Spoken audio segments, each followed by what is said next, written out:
आजिर गुरुत्वपूर्ण खबर उपरे नजर पकाइबा। आगामी 7 दिन पानीपाग स्थिति पूर्व अनुमान करी प्रेस रिलीज जारी करछि आंचलिक पानीपाग केन्द्र। मध्याह्न और संध्या समय रे राज्य में अनेक स्थान में प्रबल वर्षा घड़घड़ी सह काल बैशाखी संभावना रही।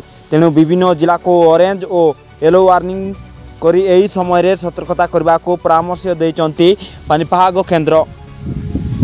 अर्थात जुलाई आज किछि जिला को येलो वार्निंग जारी करा जायछि। सतर्कता करछि पानीपाग केन्द्र। एही जिला गुड़िक हेउछि अनुगुल, ढेंकानाल, नयागढ़, कंधमाल, रायगड़ा, गंजाम, गजपति, कोरापुट, नवरंगपुर, बौद्ध, मयूरभंज, केन्दुझर, नुआपड़ा, मालकानगिरी, बालेश्वर, भद्रक, जाजपुर, केन्द्रापड़ा, कटक, जगतसिंहपुर, पुरी, खोर्धा, सुंदरगढ़, झारसुगुड़ा, बरगढ़, सम्बलपुर, देवगढ़, सोनपुर और बलांगीर एही सबू जिला गुड़िकरे गोटे किंबा दुईटी स्थान में प्रबल वर्षा और घड़घड़ी सह झटका पवन 30 ରୁ 40 किलोमीटर प्रति घंटा एबार संभावना रही सूचना मिली।